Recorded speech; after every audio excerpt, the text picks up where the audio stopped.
This has been described as a privatization experiment that failed. It's the only place in the world where people had the opportunity to buy back what they already own and the chance to lose money on it as well. We recognize that the shareholders, and to use the language of the street, have taken a bath.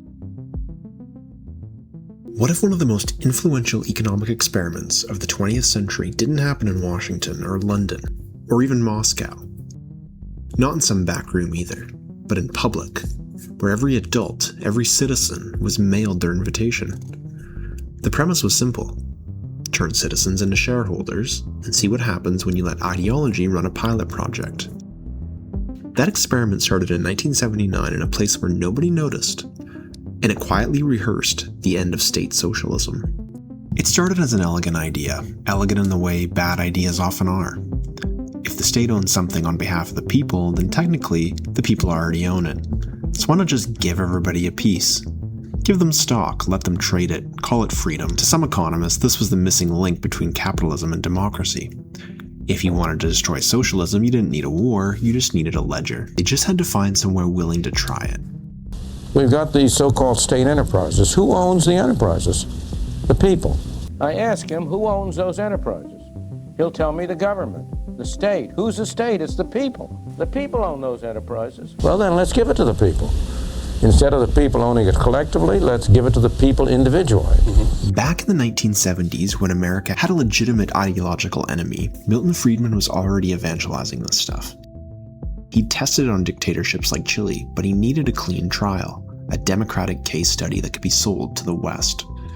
He didn't have to look too far. Just next door, political chaos. Rich, restless, and about to hand him a real-world sandbox.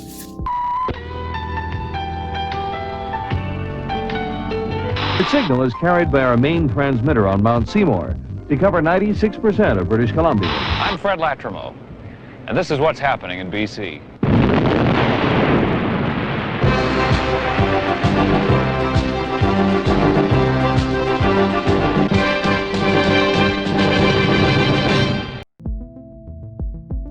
For 20 years, British Columbia had been the personal fiefdom of W.A.C. Bennett. He ran the province under the banner of the Social Credit Party, a movement that promised prosperity without socialism, capitalism with a conscience. W.A.C. built everything: dams, ferries, hydro utilities. He used public ownership to support private growth. It was folksy capitalism, paternalistic, provincial, and proud of it.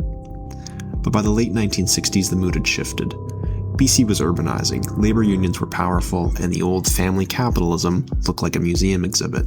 It seems to me that you and Bennett are homosexuals. Why is that? He went to a business meeting after he announced the election date. Yes. And he says, Dave Barrett is wearing a pinstripe suit, but he's wearing red shorts or underwear. How does he know? In 1972, the dynasty collapsed. New Democratic Party under Dave Barrett swept in, the first real left-wing government BC had ever had. And they wasted no time. Public auto insurance, rent control, the Agricultural Land Reserve, a public ambulance service. They governed like they only had one term. And they were right. To the business elite, Barrett's BC looked like Sweden with lumberjack shirts. In 1975, the Socreds returned to power under Bill Bennett, W.A.C.'s son. He promised restraint, discipline, and a return to normal. But this wasn't his father's brand of populism. Bill's BC was about to become a proving ground for market fundamentalism, and he had help. It's competition that turns what could be a very seamy side of human nature, namely the pursuit of self-interest. Competition turns that seamy kind of urge that we all have into a force which is good for society. I just wanted to shake the hand of the man who got rid of rent control. What these institutes do is they are primarily not producers, but distributors and retailers of ideas. And as retailers and distributors of ideas, they tend to influence the attitudes of the public at large, and they tend to change what it is politically profitable. Just 2 years earlier, a young economist named Michael Walker had founded the Fraser Institute in Vancouver, a think tank built to make free market ideology sound like public policy. Its donors were business leaders, furious with Barrett's socialism. Its hero was Milton Friedman. Friedman took the institute under his wing. He wrote forewords for its reports, gave lectures in Vancouver, and promised it as a model of intellectual entrepreneurship. In reality, it was his northern branch office, an ideological startup designed to reverse the social democratic experiment next door. In 1975, when Bill Bennett took power, the timing was perfect. Bennett's government had a practical problem. It had inherited a pile of publicly owned resource companies, oil, gas, forestry, from Barrett's era. Selling them off would look cynical. Keeping them would look socialist. The Fraser Institute offered a middle path. Don't sell them. Distribute them. Give every citizen a few shares. Let the market do the rest. It sounded populist, but it was textbook neoliberalism. Privatization wrapped in the language of fairness. Bennett's team loved it. The optics were perfect, and by 1979 the experiment was ready. The announcement I'm about to make today provides more personal satisfaction for me as an individual than perhaps anything we've done since we became government a short 3 years ago. The manner in which the British Columbia Resources Investment Corporation will be given to the people of British Columbia. It is the intention of this government to give to every eligible British Columbian, and there are rules for eligibility, 5 free shares of the BC Resources Investment Corporation.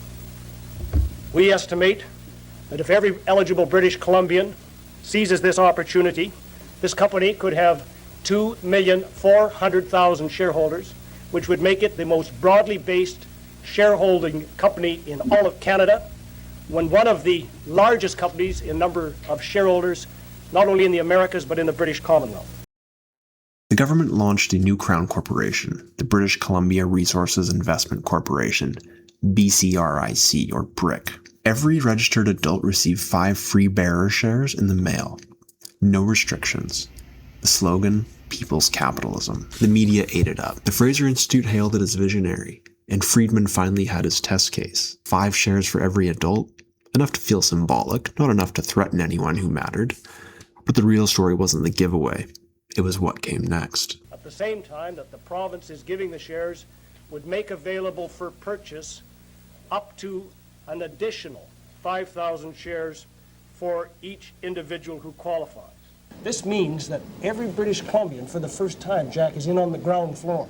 You know, I can't say that so many times you've heard that somebody made a killing and he was an insider, or we all hear people say, I wish I bought IBM shares at $5. Little Duke, you'd be rich 2 ways. Your shares would be worth more money, and your province's economy would expand so you can't lose. You'd be a winner as a citizen, you'd be a winner as a shareholder. Alongside the free shares, the government offered citizens a deal. They could buy up to 5,000 additional shares at a discounted price. Officials assumed the public wouldn't bite. They were wrong. BRIC, a magnificent scheme by social credit, surely. It's the only place in the world where people had the opportunity to buy back what they already own and the chance to lose money on it as well. It has been a disaster for day one. It was conceived for politics, and it has done nothing for British Columbians. Ordinary people lined up at banks across the province. It became one of the most popular stock purchases in BC history. People genuinely believed they were investing in the province's future, and what reason did they have to doubt the province who was promoting the stock itself? The response was overwhelming. BCRIC suddenly had a massive capital pool, a government-created company funded almost entirely by its own citizens. It was an incredible act of financial transmutation. Public assets reborn as private capital, all voluntary. With cash to burn and a provincially appointed CEO, it got swindled into buying a controlling share of Kaiser Resources, a major coal company, just as coal prices collapsed. BCRIC's investments went sideways. The People's Company was now hemorrhaging money. The province backed away, saying BCRIC was arm's length. That's the market at work. For ordinary investors, it was a quiet disaster.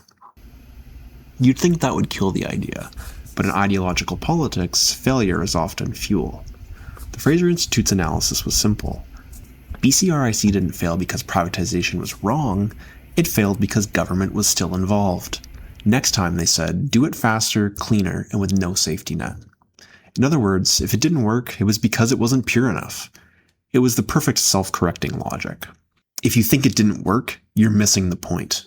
BRIC, the BC Resources Investment Corporation, reports heavy losses. It ended this past year $307 million in the red. and that's twice as large a loss as BRIC recorded in the previous year. 1982 quote from Walter Block of the Fraser Institute. He said, "The BRIC privatization was a success regardless of the share price." He said BRIC would still be a success even if the company ultimately went bankrupt. He said those who think otherwise do not really understand the function and purpose of the privatization. A decade later, the next time arrived. The Soviet Union collapsed, and across Eastern Europe, countries suddenly needed to privatize everything.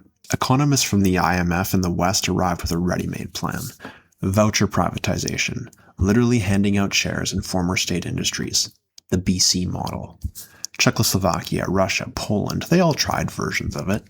And just like in BC, most people sold their shares for quick cash. A small elite bought them up. Within a few years, the oligarchs were born. The logic was pure BCRIC, citizen capitalism as a delivery system for consolidation. To Western economists, it was proof the model worked. To the average person, it was an economic freefall. And for Milton Friedman's Chicago network, it was vindication. The inconspicuous test from Canada had scaled to an empire. I think it's a great mistake to try to sell off those enterprises. I think you should give them to the people.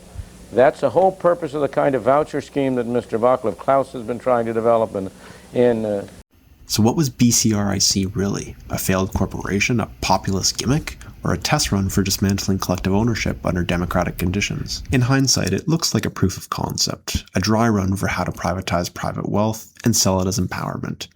Milton Friedman supplied the theory, the Fraser Institute sold it locally, and Bill Bennett gave it a postal code. The people didn't get richer, but the point was never to make them rich. It was to make privatization look democratic. And in that sense, it worked perfectly. Between 1979 and 1991, the same idea played out twice, first in British Columbia, then across Eastern Europe. The first was the test, the second was the rollout. It didn't begin in Moscow or London. It started in the far west, the west beyond the west. 5 shares, a mailer campaign, a small polite revolution in ownership, and almost nobody remembers it happened. Go ahead, please. Yes. Yes. I think anybody out there holding BRIC shares, it's a great investment for the long term. Like I have $10,000 invested in it. I go out and buy some more shares for $1.05. The first shares I bought were at $6. So then combining the two, it only has to go up, to $3 or $4, and I can come out even. But in the long term, it's a good investment. Anybody with shares should go out and grab all they can at that price, because that's a steal. Is there somebody on your staff? It must be. Thank you very much. Go ahead, please. Yeah, there's one born every minute, isn't there? Thanks, Dave Barrett.